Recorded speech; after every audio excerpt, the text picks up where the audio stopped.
friends, I am Meenakshi, student of BSc Chemistry Honours from Pandit Negiram Sharma Government College, Rohtak. Today, my topic of presentation of organic chemistry is alcohol, phenols and ether.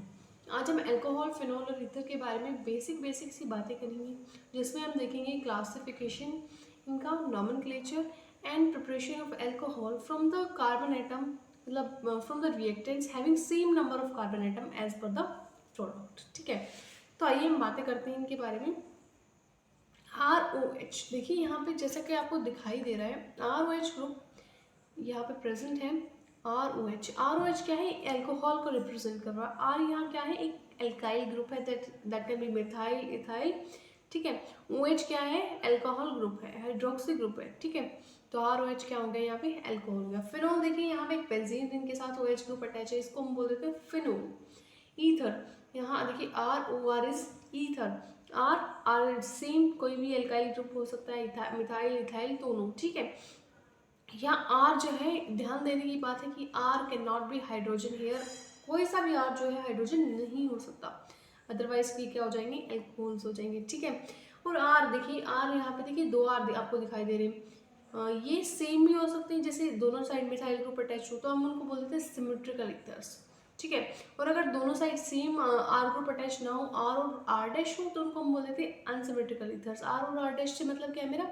जैसे इधर methyl group हो या ethyl group हो, तो ये क्या हो जाएंगे? अनसिमेट्रिकल ईथर्स हो जाएंगे. ठीक है, ये बातें हम फर्दर करेंगे, बट स्टिल मैंने आपको यहाँ बता दिया. ठीक है, कोई परेशान होने की ज़रूरत नहीं है. अगर नहीं समझ आया है तो हम आगे बात करेंगे इसके बारे में.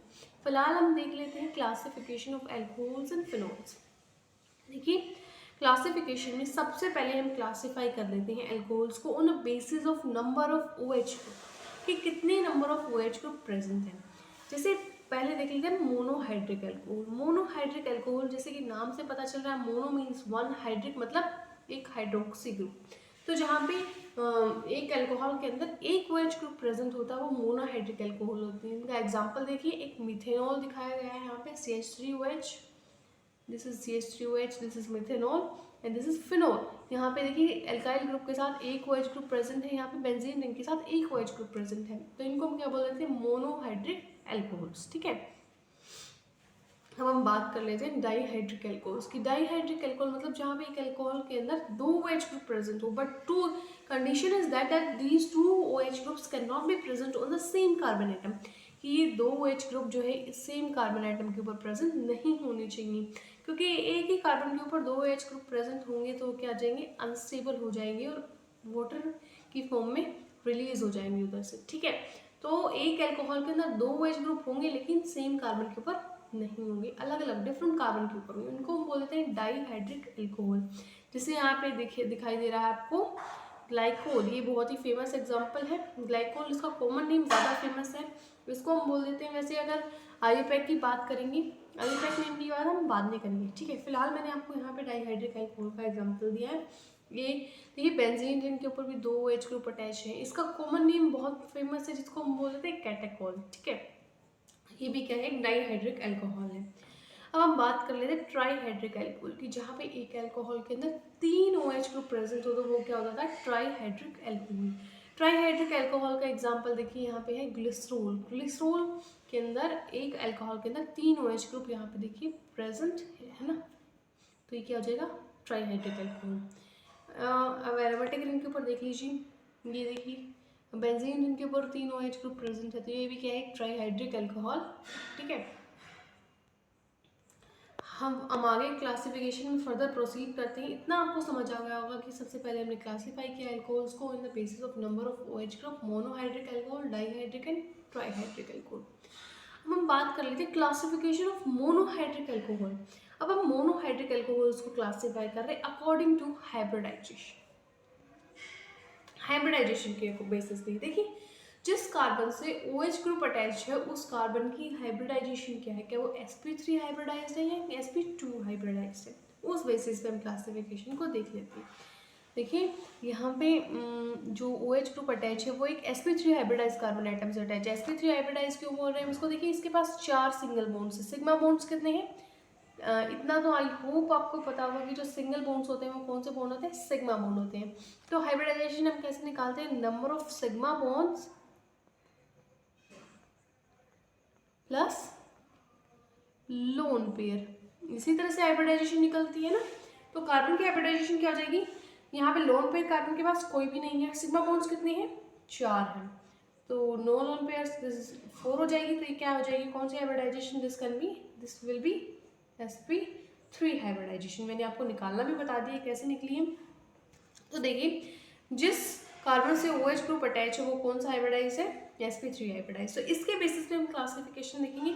और यहाँ देखिए जिस कार्बन से OH ग्रुप अटैच है वो क्या है, sp2 हाइब्रिडाइज है। sp2 हाइब्रिडाइज कैसे है, इसके पास देखिए सिग्मा बॉन्ड कितने हैं, एक मिनट, यहाँ कार्बन की वैलेंसी 2 3 पूरी नहीं है, यहाँ एक हाइड्रोजन ग्रुप आएगा, हाँ, और इसके पास देखिए सिग्मा बॉन्ड कितने हो जाएंगे, ये जो डबल बॉन्ड होता है इसमें एक बॉन्ड होता है सिग्मा और एक बॉन्ड हो जाता है पाई, तो क्या हो जाएंगे सिग्मा बॉन्ड कितने, 3, लॉन पेयर 0, sp2 हाइब्रिडाइजेशन। ठीक है, तो इसके बेसिस पे हम क्लासीफाई कर लेंगे।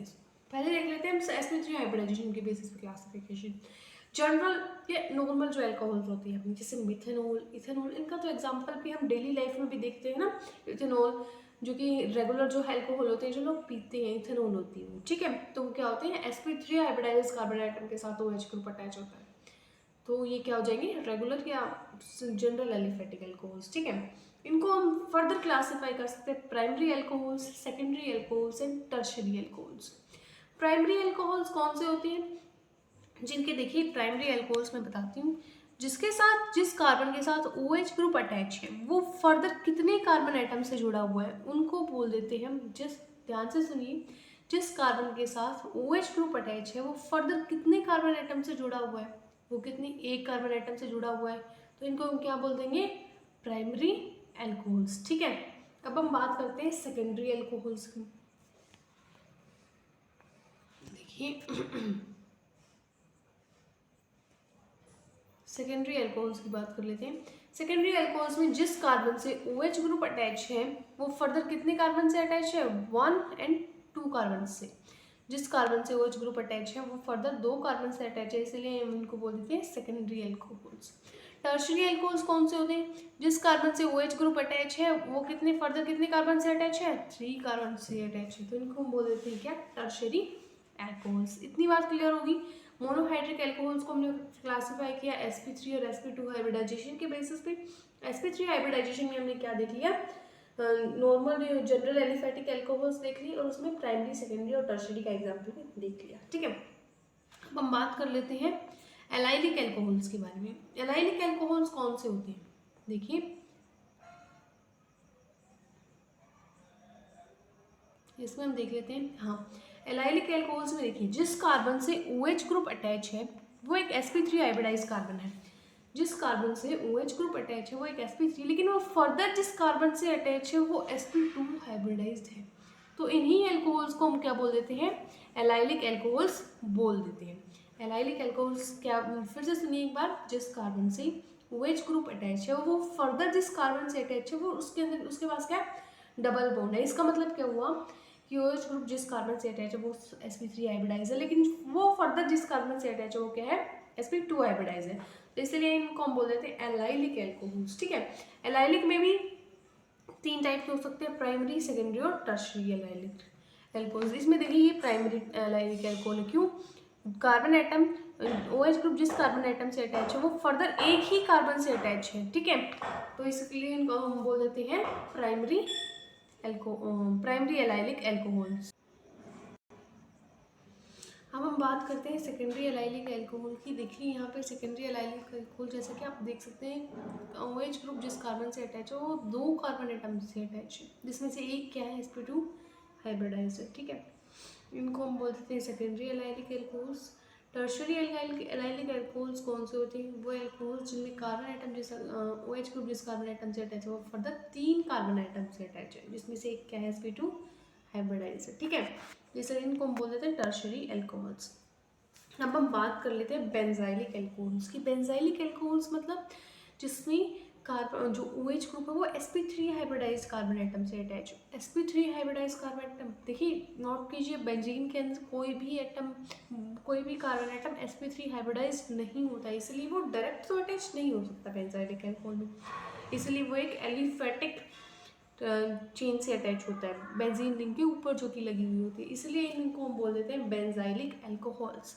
ठीक है, अब हम बात कर लेते हैं बेंजाइलिक एल्कोहल्स में भी वही प्राइमरी, सेकेंडरी और टर्शरी बेंजाइलिक एल्कोहल्स के बारे में। देखिए प्राइमरी बेंजाइलिक एल्कोहल्स जिसमें कार्बन एटम, जिस कार्बन एटम से OH ग्रुप अटैच है वो फर्दर सिर्फ एक ही कार्बन एटम से अटैच है, इसलिए इनको हम बोल देते हैं प्राइमरी बेंजाइलिक एल्कोहल्स। ठीक है, दूसरा देखिए सेकेंडरी बेंजाइलिक एल्कोहल में कार्बन एटम एक जिस कार्बन एटम से OH ग्रुप अटैच है वो फर्दर दो कार्बन एटम से अटैच, देखिए 1 और ये 2, तो दो कार्बन से एटम से प्रेजेंट है वो क्या होंगे, सेकेंडरी बेंजाइलिक एल्कोहल्स हो जाएंगी।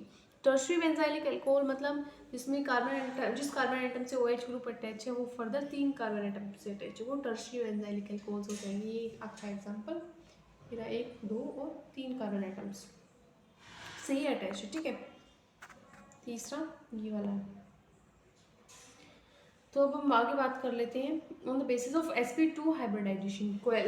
sp2 हाइब्रिडाइजेशन के बेसिस पे हम एल्कोहल्स को बांट सकते हैं विनाइलिक एल्कोहल्स। विनाइलिक एल्कोहल्स कौन से होते हैं, जिसमें जिस कार्बन से OH ग्रुप अटैच होता है वो sp2 हाइब्रिडाइज्ड होता है, यानी जिस कार्बन OH ग्रुप जिस कार्बन एटम से अटैच होता है उसके पास क्या होता है, डबल बॉन्ड, वो फर्दर डबल बॉन्ड से अटैच होता है डायरेक्टली। ठीक है, इनको हम बोल देते हैं विनाइलिक एल्कोहल्स। फिर वही बात, विनाइलिक एल्कोहल्स में 3 टाइप के हो सकते हैं, प्राइमरी विनाइलिक, सेकेंडरी विनाइलिक और टर्शरी विनाइलिक। प्राइमरी विनाइलिक वो जिसमें कार्बन एटम जिस OH ग्रुप जिस कार्बन एटम से अटैच हो फर्दर सिर्फ एक ही कार्बन एटम से अटैच हो। ठीक है, अब हम बात कर लेते हैं फिनोल्स के बारे में। फिनोल जिसमें बेंजीन रिंग से जो OH ग्रुप है वो डायरेक्टली बेंजीन रिंग से अटैच हो उसको हम क्या बोल देते हैं, फिनोल बोल देते हैं। ठीक है, आगे हम बात कर लेते हैं क्लासिफिकेशन ऑफ ईथर्स की। क्लासिफिकेशन ऑफ ईथर जो है दो टाइप के हो सकते हैं, सिमेट्रिकल और अनसिमेट्रिकल। सिमेट्रिकल जैसे कि मैं पहले भी बता चुकी हूँ, ROR, यहाँ जो दोनों ही R है वो सेम एल्काइल ग्रुप होंगे, यानी या तो मिथेन होंगे दोनों साइड, मिथाइल दोनों साइड होंगी, या फिर इथाइल यानी same alkyl group are present on the both side, that are symmetrical ethers. Example देखिए यहाँ C2H5OH दोनों साइड देखिए, यही दोनों side same methyl group present है। नॉन सिमेट्रिकल ईथर्स में दोनों side different alkyl group present होंगे, यहाँ मिथाइल है यहाँ पे इथाइल है। ठीक है, तो इसलिए हम इनको बोल देते हैं अनसिमेट्रिकल ईथर्स। अब हम बात कर लेते हैं नोमेनक्लेचर ऑफ एल्कोहल्स के बारे में। एल्कोहल्स का नोमेनक्लेचर देखिए, जनरल नेम उनका क्या बोल देते हैं, एल्काइल एल्कोहल। एल्काइल क्या है, एल्काइल ग्रुप किसको बोल देते हैं, जो चेन होती है कार्बन एटम की, और एल्कोहल मतलब OH ग्रुप को। ठीक है, तो एल्काइल एल्कोहल एक जनरल नेम मैंने आपको बताया एल्कोहल का। आगे हम फर्दर देखेंगे। हाँ, अब आप देख लेते हैं आयुपैक नेम। आयुपैक नेम में हम करते हैं इसको एल्क एन ओल। एल्क मतलब रूट नेम, जो जितने कार्बन आइटम्स प्रेजेंट जैसे मीथेन, ईथेन, जैसे इस तरह से। ठीक है, तो रूट जो जितने कार्बन आइटम की चेन है एल्क। एन, ईन या आइन, ईन या आइन किस बेसिस पे, सिंगल बॉन्ड, डबल बॉन्ड या ट्रिपल बॉन्ड के बेसिस पे। ओल जो है अल्कोहल के लिए हम लगाते हैं लास्ट में प्रीफिक्स, तो एल्केन ओल इज अ कॉमन नेम। जैसे एग्जांपल देखिए CH3OH, इसका कॉमन नेम क्या हो जाएगा, मैंने बताया जनरल नेम क्या था, एल्काइल एल्कोहल, तो इसको हम बोल देते हैं एल्काइल ग्रुप कौन सा है, यहाँ मिथाइल है, तो मिथाइल एल्कोहल। आयुपैक नेम में क्या हो जाएगा, एल्क एन ओल। एल्क मतलब कितने कार्बन आइटम की चेन है, एक, तो मिथ, एन सिंगल बॉन्ड, ओल मिथेनॉल। ठीक है, इधर देखिए सेकंड पे ये क्या है, C2H5OH, कितने कार्बन आइटम है, तो इथाइल एल्कोहल। ठीक है, और आयुपैक नेमिंग में क्या हो जाएगा, इथेनॉल। इथेन मतलब दो कार्बन आइटम की चेन है, सिंगल बॉन्ड से अटैच है। ठीक है, इसलिए हमको इसको बोलेंगे इथेनॉल। आगे देखिए ये क्या है, CH2OH, इसका कॉमन नेम क्या हो जाएगा, N propyl alcohol. Propyl alkyl propyl. ठीक है, प्रोपाइल एल्कोहल। और आयुपैक नेम क्या हो जाएगा, प्रोपेनॉल। ठीक, इस फोर्थ वाले का देखिए आयुपैक नेम, पहले देखते हैं कॉमन नेम हो जाएगा इसका आइसोप्रोपाइल एल्कोहल। यहाँ इस इधर देखिए OH ग्रुप यहाँ प्रेजेंट है यहाँ, इसलिए इसको हम बोलते थे आइसोप्रोपाइल अल्कोहल। ठीक है, जो कॉमन नेम आयुर्वेदिक नेम में क्या बोलेंगे, प्रोपेन 2 ओल क्यों बोलेंगे, 1 2 3, मतलब फंक्शनल ग्रुप को हम वो नंबरिंग देंगे जहाँ जिससे इसकी लोवेस्ट पोजीशन है। तो हम या तो इधर से नंबरिंग कर लें 1 2 3, या इधर से भी कर लें 1 2 3, सेम ही नंबरिंग आनी है। तो हम क्या बोलेंगे इसको, प्रोपेन 2 ओल। 2 ये क्या बता रहा है, position of the functional group. ठीक, आगे हम बात कर लेते हैं। इधर देखिए CH2CH2CH2CH2OH, ये क्या हो जाएगा, कॉमन नेम में ब्यूटाइल अल्कोहल और आयुपैक में ब्यूटेन और। ठीक है, अब देखिए यहाँ OH ग्रुप की पोजीशन ये है, तो आयुपैक में हो जाएगा ब्यूटेन 2 ओल कैसे, 1 2 3 4, हमने इसको इस तरह से नंबरिंग की ताकि फंक्शनल ग्रुप के पास क्या आ जाए, लोएस्ट पोजीशन आए। ठीक है, और आयुपैक कॉमन नेम क्या हो जाएगा, सेकेंडरी ब्यूटाइल अल्कोहल। सेकेंडरी क्यों, जिस से OH ग्रुप अटैच है, जिस कार्बन से वो फर्दर 2 कार्बन से अटैच है, इसलिए कॉमन नेम में हम इसको बोल देते हैं secondary butyl alcohol, sec butyl alcohol. ठीक है, sec is short form of secondary. आगे हम बात कर लेते हैं CH3। देखिए इसका एग्जांपल, इसको हम क्या बोलेंगे, 1 2 3 4। तो इस तरह से हम इसकी नंबरिंग करेंगे ताकि फंक्शनल ग्रुप को क्या हो जाए, लोएस्ट पोजीशन मिले, 2 3 1 2 3, इस तरह से हम इसकी नंबरिंग कर दी हमने। तो क्या देखिए 2 पे क्या है, एक सब्स्टिट्यूएंट अटैच है, दैट इज मिथाइल। तो हम इसको बोलेंगे 2 मिथाइल प्रोपेन 1 ओल। और यहाँ देखिए प्रोपेन में प्रोपेन ई लगता है, लेकिन यहाँ देखिए यहाँ एक और वोवल, 2 वोवल साथ साथ नहीं आते, इसलिए हम प्रोपेन का ई हटा देते हैं यहाँ। ठीक है, और आयुपैक नेम तो हमने देख लिया, आप देखते हैं कॉमन नेम है। कॉमन नेम है इसको बोलेंगे आइसोब्यूटाइल अल्कोहल। ठीक है, और देखिए अगला एग्जांपल, इसको हम नेमिंग इसकी किस तरीके से करेंगे, नेमिंग करेंगे 1 2 3, फंक्शनल ग्रुप को क्या है, लोवेस्ट पोजीशन मिलनी चाहिए, तो साइड में क्या है, सब्स्टिट्यूएंट लगा हुआ है, दैट इज मिथाइल। तो 2 मिथाइल प्रोपेन, और फंक्शनल ग्रुप कौन से पोजीशन पे, 2 पे, तो 2 ओल। फंक्शनल ग्रुप को भी हमें स्पेसिफाई करना है कि उसकी पोजीशन क्या है इधर। ठीक है, और कॉमन नेम में इसको बोलते हैं tert butyl alcohol. Butyl alcohol, butyl मतलब 4 कार्बन एटम है, एल्काइल अल्कोहल था ना जनरली, तो टर्ट क्यों, टर्शरी के लिए। टर्शरी मतलब जिस कार्बन से OH ग्रुप अटैच है वो फर्दर 3 कार्बन से अटैच है, इसलिए इसको बोलते हैं टर्ट ब्यूटाइल अल्कोहल। ठीक है, ये देखिए ग्लाइकोल का एग्जाम्पल है, जिसका कॉमन नेम था क्या, ग्लाइकोल, मैंने आपको बताया था।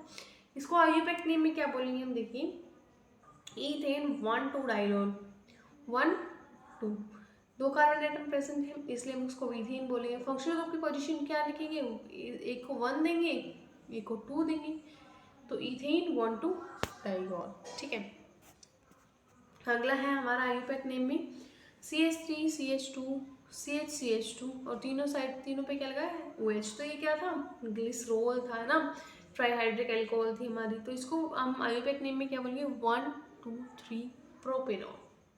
ठीक है, 1 2 3 तीनों पोजीशन पे क्या लगा हुआ है, ओल लगा हुआ है, तो 1 2 3 प्रोपेनॉल। अगला देखिए ये क्या है हमारा, साइक्लोहेक्सेनॉल।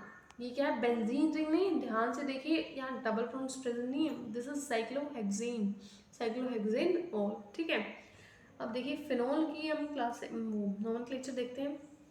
फिनॉल को हम आयुपैक नेम में भी और कॉमन नेम में भी फिनॉल ही बोल देते हैं। ठीक है, ये बहुत फेमस नाम है इसका। अगला देखिए ये क्या है, आयुपैक नेम देखिए इसकी नंबरिंग करेंगे, फंक्शनल ग्रुप को वही लोएस्ट पोजीशन मिलनी चाहिए, 1 2 3, इस तरीके से हम इसकी नंबरिंग करेंगे। तो क्या है, 2 पे एक सब्स्टिट्यूएंट है दैट इज मिथाइल, तो 2 मिथाइल फिनोल, इसका क्या हो जाएगा, आयुपैक नेम हो जाएगा। कॉमन नेम क्या है, ये क्या है, फंक्शनल ग्रुप है। फंक्शनल ग्रुप के रिस्पेक्ट में ये वाली पोजीशन जो होती है हमारी, ये वाली पोजीशन होती है हमारी ortho, this one is Meta, this one is para. तो क्या हो जाएगा कि CH3 ग्रुप कौन सी पोजीशन पे लगा हुआ है, ऑर्थो पोजीशन पे, तो इसको हम बोल देंगे ऑर्थोक्रिसोल, ऑर्थोक्रिसोल। ठीक है, इस तरह से मेटाक्रिसोल भी हो सकता है, पैराक्रिसोल भी हो सकता है, ध्यान रखिएगा ये चीज। ठीक है, अब हम बात करते थे कैटाकॉल। कैटाकॉल कॉमन नेम था इसका, तो इस पे देखिए बेंजीन, इनके ऊपर 2 OH ग्रुप लगाए हुए हैं, बेंजीन 1 2 डाइओल बोल देते हैं हम इसको।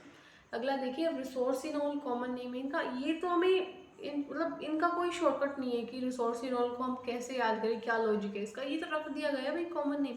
आपको घर में भी कुछ बुलाते होंगे ना तो उसका कोई लॉजिक नहीं है, उसको बस रख दिया, तो ये आपको रिमेंबर करना पड़ेगा, ठीक है, याद करना पड़ेगा। इसका आयुपैक नेम क्या है, बेंजीन 1,3 डाइगोल। 1 देखिए पोजीशन कैसे लिखेंगे, 1 2 और 3, 1 पे OH और 3 पे, तो 1,3 डाइगोल हो जाएगा, ठीक है। अगला है क्यूनॉल, क्यूनॉल 1,4 बेंजीन 1,4 डाइगोल, इसका आयुपैक नेम हो जाएगा, ठीक। अब हम बात कर लेते हैं नोमेनक्लेचर ऑफ ईथर्स के बारे में। नोमेनक्लेचर ऑफ ईथर में सिमेट्रिकल और अनसिमेट्रिकल दो टाइप के ईथर्स थे। सिमेट्रिकल वही जैसे दोनों सेम एल्काइल हो, और अनसिमेट्रिकल वो जिसमें डिफरेंट एल्काइल ग्रुप प्रेजेंट हो दोनों साइड।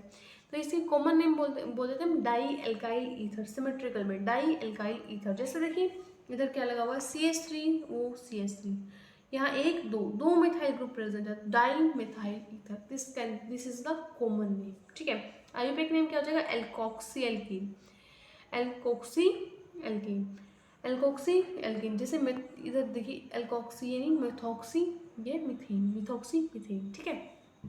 इधर देखिए कॉमन नेम क्या है, एल्काइल एल्काइल ईथर। दो एल्काइल क्यों लिखे हुए हैं, क्योंकि दोनों ही एल्काइल ग्रुप डिफरेंट है, हम इसको डाई एल्काइल इसलिए नहीं लिख सकते इधर, तो ये क्या हो जाएगा इथाइल मिथाइल ईथर, ठीक है, ethyl methyl ether. Ethyl methyl क्यों लिखा, मिथाइल पहले क्यों नहीं लिखा, ये लिखा हमने सीक्वेंस ABCD में, ई पहले आता है ABCDEFG, ठीक है, एम बाद में आता है। अब देखिए इसको हमने मिथॉक्सी इथेन लिखा है, मिथॉक्सी इथेन, मिथॉक्सी इथेन। जो छोटा वाला ग्रुप है वो उसको हमने उसके पीछे हमने ऑक्सी लगाया, और जो लॉन्गेस्ट चेन है उसके पीछे एन, मिथॉक्सी इथेन। इस तरीके से इसकी नेमिंग होती है, ठीक है। और ये देखिए ये है एनिसोल, हमारा एनिसोल, मिथॉक्सी बेंजीन इसका नाम होता है।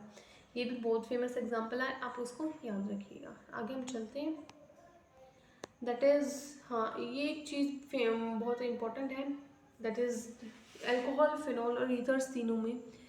देखिए ये सबसे पहला जो स्ट्रक्चर दिखाया गया है एक अल्कोहल का है, दूसरा एक फिनॉल का है, तीसरा एक ईथर का है। इसमें आप देखिए जो O ग्रुप है यहाँ पे, ये क्या है sp3 हाइब्रिडाइज है, इसकी हाइब्रिडाइजेशन क्या है sp3। कैसे निकालेंगे, sigma bond plus lone pair, दो सिग्मा बॉन्ड है इधर और दो लोन पेयर्स प्रेजेंट है, तो कितनी sp3 हाइब्रिडाइजेशन हो जाएगी ऑक्सीजन की। sp3 हाइब्रिडाइजेशन में आपने देखा होगा कि ज्योमेट्री कौन सी होती है, टेट्राहेड्रल होती है, उसका बॉन्ड एंगल कितना होता है 109 डिग्री 28 मिनट होता है। लेकिन ऐसा ऑब्जर्व किया गया है कि अल्कोहल्स के अंदर ये एंगल 109 डिग्री 28 मिनट नहीं होता, ये 108 डिग्री 9 मिनट। ऐसा क्यों होता है, मतलब ये बॉन्ड एंगल डिक्रीज होना, बॉन्ड एंगल डिक्रीज होने का कारण क्या है, तो ये देखिए हम देख लेते हैं यहाँ ऐसा क्यों होता है। This is due to lone pair repulsion. आपने पढ़ा होगा लोन पेयर रिपल्शन बहुत ज़्यादा होता है। लोन पेयर रिपल्शन होने के कारण इधर जो बॉन्ड एंगल है वो रेगुलर टेट्राहेड्रल मतलब 109 डिग्री 28 मिनट से घटकर क्या हो जाएगा, 109 डिग्री 28 मिनट था, इधर बॉन्ड पेयर ने एक दूसरे को क्या किया, रिपेल किया, बॉन्ड पेयर ने एक दूसरे को रिपेल किया, तो बॉन्ड एंगल क्या हो जाएगा, डिक्रीज हो जाएगा, इसीलिए क्या हो जाएगा 108 डिग्री 9 मिनट, ठीक है। अब देखिए फिनॉल में ये क्या है 109 डिग्री, 109 डिग्री मतलब थोड़ा सा कम है जो टेट्राहेड्रल एंगल होता है उससे। ऐसा क्यों, देखिए यहाँ लोन पेयर रिपल्शन तो हो रहा है, लेकिन ये जो साइड में फिनॉल लगा हुआ है this is a bulky group, और ये हाइड्रोजन ये भी आप एक आपस में एक दूसरे को धक्का दे रही है, मतलब ऊपर से लोन पेयर प्रेजेंट है, देखो ऊपर लोन पेयर प्रेजेंट है, वो एक दूसरे को रिपेल कर रही है। इधर ये जो OH ग्रुप लगा हुआ है मतलब बेंजीन रिंग लगी हुई है, इधर H, ये भी एक दूसरे को रिपेल कर रहे हैं, तो इनका रिपल्शन बैलेंस होके इनका जो एंगल है वो क्या बन रहा है 109 डिग्री बन रहा है, ठीक है, ये इसका रीजन है। अब देखिए ईथर्स में क्या होता है, ये जो एंगल होता है 111 डिग्री 7 मिनट का हो जाता है, ये मतलब बढ़ जाता है टेट्राहेड्रल एंगल से। ऐसा क्यों होता है, क्योंकि ईथर्स में दोनों साइड क्या लगे हुए थे, एल्काइल ग्रुप लगे हुए थे। एल्काइल ग्रुप में क्या होती है, रिपल्शन ज़्यादा होती है, बॉन्ड पेयर रिपल्शन होने के कारण वो एक दूसरे को, ये इधर है एल्काइल ग्रुप इधर प्रेजेंट है, वो एक दूसरे को रिपेल कर रहे हैं, तो बॉन्ड एंगल क्या हो रहा है, बढ़ रहा है, ठीक है, ये इसका रीज़न है। अब हम बात कर लेते हैं बॉन्ड लेंथ की। अब इसमें बॉन्ड लेंथ जो है एक नॉर्मल जो सिंगल बॉन्ड होता है उसकी जो लेंथ देखी गई है वो 142 पिकोमीटर होती है, जैसे एल्कोहल्स में होती है, लेकिन फिनोल्स में क्या होता है, ये जो बॉन्ड लेंथ होती है 136 पिकोमीटर हो जाती है। ऐसा क्यों होता है भाई, रीज़न कोई सोच सकता है? लिखा हुआ इधर देखिए, जैसे कि this is because of resonance. Phenol मतलब फिर इधर देखिए OH ग्रुप किसके ऊपर अटैच है? बेंजीन रिंग के ऊपर अटैच है, और वो ऑक्सीजन के पास क्या है? लोन पेयर्स प्रेजेंट है। तो यहाँ क्या हो जाएगी? रेजोनेंस हो जाएगी, and due to resonance there occurs a partial double bond character. जो ऑक्सीजन वाला ये वाला बॉन्ड है इनके बीच में क्या, और फिनोल वाला बॉन्ड, इसमें क्या हो जाएगा? पार्शियल डबल बॉन्ड कैरेक्टर आ जाएगा। मतलब ये ना तो कम्प्लीटली सिंगल रहेगा ना completely double, partial double bond character आ जाएगा। इसलिए जो बॉन्ड लेंथ है क्या हो जाती है? डिक्रीज हो जाती है, कम हो जाती है। ठीक है, इतनी बातें आपको क्लियर हो तो आगे हम चलते हैं प्रिपरेशन ऑफ एल्कोहल। इसको हम देख लेते हैं चार्ट की हेल्प से। ठीक है, चार्ट आई होप आपको विजिबल हुआ ही। इधर हम बात कर लेते हैं, हमें यहाँ बनाना है चार्ट की हेल्प से। देखते हैं हम, हमारा मेन मोटिव क्या बनाना है? इधर इथेनॉल बनाना है। हमें क्या बनाना है? इथेनॉल। तो बात कर लेते हैं, सबसे पहले हम इथेनॉल को बनाते हैं एक एल्केन से। हम इथेनॉल एल्कोहल को किसी से भी बना सकते हैं, इसको एल्कोहल से, एल्केन से भी बना सकते हैं। ठीक है, एल्काइन से भी बना सकते हैं, इथीन से भी बना सकते हैं। मतलब एक एल्कोहल को हम एल्केन से भी बना सकते हैं, एल्कीन से भी, एल्काइन से भी, एल्डिहाइड से भी, एस्टर से भी, नाइट्राइड से भी। ठीक है, नाइट्राइल ग्रुप से, हर ग्रुप से बना सकते हैं। तो आपका दिमाग देखिए, इधर मैं अगर आपको एक चार्ट की फॉर्म में समझाऊंगी तो आपको कन्वर्जन्स में भी क्या रहेगी? हेल्प रहेगी। ठीक है, तो देखिए इधर यहाँ सबसे पहले हम एल्केन को कन्वर्ट कर देते हैं इथेनॉल में। कैसे कन्वर्ट होगा एल्केन इथेनॉल में? एल्कीन, सबसे पहले आपने एल्काइल मतलब हेलो एल्कीन्स वाले चैप्टर में देखा होगा कि हम इसको कन्वर्ट करते हैं सबसे पहले एल्काइल हैलाइड में, जिसके लिए हम क्या डालते हैं इसमें? Chlorine in presence of light. ठीक है, तो इससे कन्वर्ट हो जाता है क्लोरो इथेन में, मतलब एल्काइल हैलाइड में। और जब एल्काइल हैलाइड को हम कन्वर्ट करते हैं अल्कोहल में तो क्या डालते हैं? एक्वस KOH प्लस, या फिर मोइस्ट Ag2O, या फिर AgOH। ठीक है, ये डाल देते हैं हम इसके अंदर। इससे क्या हो जाती है? यहाँ पे न्यूक्लियोफिलिक रिएक्शन हो जाती है, न्यूक्लियोफिलिक सब्सटीट्यूशन रिएक्शन, जिसके कारण क्या बन जाता है? एल्कोहल बन जाता है। और क्या हो जाता है? देखिए यहाँ से KCl निकल जाता है, जो KOH वाला है, KCl निकल जाता है और OH वहाँ जाके ऐड हो जाता है। ये क्या बन जाता है? एल्कोहल बन जाता है हमारा। ठीक है, हम देखते हैं हम इसको एल्कीन से कैसे बनाएं। एल्कीन से अगर हमें डायरेक्ट बनाना हो तो इसके हम डायरेक्ट हाइड्रेशन करेंगे इसकी। ठीक है, हाइड्रेशन करेंगे तो हमारे पास क्या बन जाएगा? एल्कोहल बन जाएगा, यानी इथेनॉल बन जाएगा। और डायरेक्ट हाइड्रेशन की रूल से होती है मार्कोनिकॉव रूल से। मार्कोनिकॉव रूल हम अनसिमेट्रिकल एल्कीन होती तो लगाते हैं, यहाँ पे हमारी एल्कीन सिमेट्रिकल है तो हम मार्कोनिकॉव रूल की लगाने की जरूरत एज सच है नहीं इधर। ठीक है, तो क्या हो जाएगा? हाइड्रेशन होगी, बॉन्ड टूटेगा और एक साइड H ऐड हो जाएगा और एक साइड OH ऐड हो जाएगा, हमारा एल्कोहल बन जाएगा। ठीक है, फिर हम इसको बना लेते हैं एल्काइन से। एल्काइन से हमें डायरेक्ट नहीं बना सकते इसको, एल्काइन से हमें पहले कन्वर्ट करना पड़ेगा एल्कीन में, और एल्कीन से फिर हम बना सकते हैं इसको एल्कोहल। एल्काइन से एल्कीन में कन्वर्ट करने के लिए हमें क्या यहाँ देखिए 3 डबल बॉन्ड है, मतलब 3 सिंगल बॉन्ड, मतलब ट्रिपल बॉन्ड प्रेजेंट है एल्काइन के अंदर। तो हम क्या करेंगे? इधर दोनों साइड हाइड्रोजन ऐड कर देंगे, एक बॉन्ड को तोड़ेंगे और हाइड्रोजन ऐड करेंगे, और एडिशन ऑफ हाइड्रोजन क्या होता है? हमारा रिडक्शन होता है। तो रिडक्शन के लिए हमें क्या डालेंगे यहाँ पे? PD मतलब पैलेडियम, BaSO4 और सल्फर डाल सकते हैं। इधर देखिए ये डाल सकते हैं। ठीक है, ये डाल सकते हैं, एक सेकेंड, ये PD BaSO4 सल्फर डाल सकते हैं। सल्फर यहाँ क्या करेगा? पॉइजनिंग एजेंट का काम करेगा, यानी ये एक ही बॉन्ड को तोड़ पाएगा, एक बॉन्ड को तोड़ेगा, दोनों साइड हाइड्रोजन ऐड करेगा, एल्कीन में कन्वर्ट हो जाएगा। एल्कीन में कन्वर्ट होने के बाद हम उसकी वही हाइड्रेशन कर सकते हैं। ठीक है, हाँ डायरेक्ट हाइड्रेशन कर देंगे, मार्कोनिकॉव रूल लगेगा, अल्कोहल बन जाएगा। ठीक है, और एल्कीन से एल्केन में कन्वर्ट मतलब अल्कोहल में कन्वर्ट करने का एक और तरीका, hydroboration oxidation. This is called indirect hydration method, जिसके अंदर क्या होता है? एंटी मार्कोनिकॉव रूल फॉलो होता है, जिसके अंदर B2H6 H2O2 हम डालते हैं और ये एल्कीन से क्या हो जाता है? इथेनॉल में कन्वर्ट हो जाता है। ठीक है, एल्कीन से अल्कोहल में कन्वर्ट हो जाता है। ये ऊपर वाली हमें बात कर ली है, अब हम बात कर लेते हैं एल्डिहाइड से इथेनॉल। एल्डिहाइड से अल्कोहल में कैसे कन्वर्ट करेंगे? देखिए इधर क्या है, ध्यान से देखिए, डबल बॉन्ड ओ है और इधर एच है, तो हमें एक डबल बॉन्ड तोड़ने की ज़रूरत है। इधर भी एच लगाएंगे, इधर भी एच लगाएंगे, वही रिडक्शन रिएक्शन इधर हो रही है। ठीक है, अगर इस रिडक्शन के लिए हमें क्या है, सबसे पहले ये जो दिमाग में रिडक्शन में आते ही बात आती है, लिथियम एल्यूमिनियम हाइड्राइड डाल दो। ठीक है, इथेनॉल बन जाएगा। और दूसरी, अगर हम यहाँ पे sodium in presence of ethane मतलब C2H5OH इथेनॉल की प्रेजेंस में डाल देते हैं, तो उस रिएक्शन को एक नेमिंग रिएक्शन होती है जिसको हम बोल देते हैं ब्लैंक बोवेलेट रिडक्शन रिएक्शन। ठीक है, इससे क्या होता है, डबल बॉन्ड टूटता है ऑक्सीजन वाला, दोनों साइड हाइड्रोजन ऐड होती है और अल्कोहल कन्वर्ट हो जाता है। इतनी बात क्लियर है। अब हम बात कर लेते हैं ईस्टर्स। ईस्टर्स से हमें क्या बनाना है, अल्कोहल इथेनॉल में बनाना है। तो इसके अंदर क्या हम डालेंगे, NaOH डालेंगे तो क्या हो जाएगा, ये वाला बॉन्ड टूटेगा और RC डबल बॉन्ड वो Na निकल जाएगा। Na पॉजिटिव होता है, OH नेगेटिव होता है। ठीक है, तो RC डबल बॉन्ड वो Na पॉजिटिव निकल जाएगा। ठीक है, sodium salt of carboxylic acid निकल जाएगा और वहाँ से हमारे क्या बन जाएंगे, अल्कोहल्स बन जाएंगे। इतनी बात क्लियर है। यहाँ एक चीज़ आपने नोटिस करी, जैसे कि मैंने स्टार्टिंग में बोला था, यहाँ हम क्या बना रही हैं, same number of carbon atoms वाली रिएक्शंस को देख रहे हैं। ठीक है, चेन की कोई एलोंगेशन यहाँ नहीं हो रही है। ये देखिए अगले फर्दर हम इसको कैसे बनाएं, अमीन से देखिए NH2 ग्रुप है, NH2 ग्रुप को हटा के हमें OH ग्रुप लगाना है। तो इसके लिए हम क्या डालेंगे, HNO2 डालेंगे। HNO2 से देखिए यहाँ से क्या होगा, ये वाला और ये वाला बॉन्ड टूटेगा, N2 निकल जाएगा, H2 निकल जाएगा। ठीक है, और OH जाके ऐड हो जाएगा, N2 निकलेगा, H2 निकलेगा और OH जाके ऐड हो जाएगा। इथीन अमीन से हमने अल्कोहल बना दिया। अब अमाइड से बनाना हो तो क्या करेंगे, अमाइड को पहले कन्वर्ट करेंगे अमीन के अंदर। अमाइड को अमीन के अंदर कैसे कन्वर्ट करेंगे भाई, अमाइड और अमीन में डिफरेंस देखो क्या है, इधर सिर्फ ये O वाला डिफरेंस है।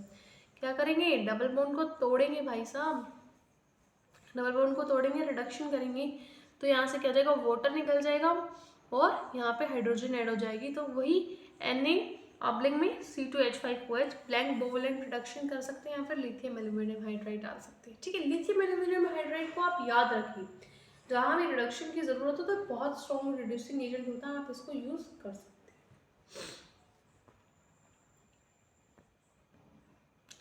अब देखिए नाइट्राइल से हम सबसे पहले कन्वर्ट करेंगे अमीन में, अमीन से फिर अल्कोहल में कन्वर्ट हो जाएगा। तो नाइट्राइल से अमीन में कन्वर्ट करने के लिए वही सेम, यहाँ देखिए ट्रिपल बॉन्ड है, नाइट्राइल बोल दे साइनाइड बोल दे, ये ट्रिपल बॉन्ड है, इधर ट्रिपल बॉन्ड को तोड़ना पड़ेगा, फिर वे अमीन में कन्वर्ट हो जाएगा। दो बॉन्ड टूटेंगे, इधर से हाइड्रोजन हाइड्रोजन ऐड होगा, वही लिथियम एल्यूमिनियम हाइड्राइड डाल दो या फिर Na- में ROH डाल दो। Na- मतलब कोई भी अल्कोहल डालोगे तो क्या हो जाएगा, मेंडेस रिडक्शन हो जाएगी, नेमिंग रिएक्शन होती है। ठीक है, या फिर देखो नाइट्रोइथेन से हमें कन्वर्ट करना हो तो सबसे पहले नाइट्रोइथेन को हम कन्वर्ट करेंगे, नाइट्रोइथेन को हमें कन्वर्ट करना पड़ेगा अमीन में, फिर जाके वो कन्वर्ट होगा अल्कोहल में। अमीन में कैसे कन्वर्ट होगा भाई, वही क्या देखो, यहाँ से O2 हटाना है, हाइड्रोजन ऐड करना, वही रिडक्शन होगी, इधर भी लिथियम एल्यूमिनियम हाइड्राइड डाल दो, हीट कर दो, है ना, तो इससे ये इथेन अमीन में कन्वर्ट हो जाएगा और अमीन से हम अल्कोहल में कन्वर्ट कर ही सकते हैं। वही हमें पता है HNO2 डालना है, ये सारी चीज़ें हो गई हैं। अब हम देख लेते हैं सल्फोनिक एसिड से कैसे कन्वर्ट करेंगे इथेनॉल को, इथेनॉल के अंदर। ठीक है, सल्फोनिक एसिड देखिए C2H5OH SO3H है, इसके अंदर हम क्या डालेंगे, NaOH डाल देंगे। NaOH डालने से क्या होगा, एक एसिड प्लस इसके अंदर क्या डाल दिया, NaOH डाल दिया, बेस डाल दिया, तो C2H5SO3 नेगेटिव Na पॉजिटिव ये बन जाएगा और इधर से हमने NaOH ऑब्लिक में CaO डाला, हीट किया उसको, ये अल्कोहल में कन्वर्ट हो जाएगा। ठीक है, अब देखिए यहाँ एक चीज़ रह गई, एक स्टेप, अगर हमें नाइट्राइल को इधर अमाइन में ना जाना हो, अमीन फिर इथेनॉल में ना जाना हो, हमें डायरेक्ट इसको एल्डिहाइड में कन्वर्ट करना, क्या पता पूछ ले कन्वर्जन में कि हमारा A जो है वो नाइट्राइल है, इथेन नाइट्राइल है, B जो है आपको एल्डिहाइड बनाना है और उससे जाके आपको इथेनॉल बनाना है। ठीक है, ऐसा कुछ दे दे तो हम इसको इसमें क्या डालेंगे, डाइबोल रिएजेंट डालेंगे, इसको हीट कर देंगे। ठीक है, इतना हो गया हमारा, कुछ रह तो नहीं गया है। हाँ, हम एल्डिहाइड को एक और तरीके से कन्वर्ट कर सकते हैं। एल्डिहाइड को हम इमीन में कन्वर्ट कर सकते हैं अमोनिया डाल के, और अमोनिया इमीन को हम कन्वर्ट कर सकते हैं अमाइन के अंदर लिथियम एल्यूमिनियम हाइड्राइड डाल के, और उसको हम कन्वर्ट कर सकते हैं एल्कोहल में। तो ये मैंने आपको एक चार्ट की फॉर्म में बता दिया है कि हम कैसे कन्वर्जन करेंगे, ठीक है, कैसे डिफरेंट डिफरेंट तरीके से सोचेंगे, डिफरेंट डिफरेंट चीज़ों से हम अल्कोहल को बनाएंगे, ठीक है, विदाउट चेन को बड़ा किए बिना। तो आई होप इतनी बातें आपको यहाँ तक की क्लियर होंगी सारी। अगर आपको कोई भी प्रॉब्लम है तो आप पूछ सकते हैं, ठीक है। This is all for today's lecture. आगे हम फर्दर अगले लेक्चर में कंटिन्यू करेंगे। Thank you very much.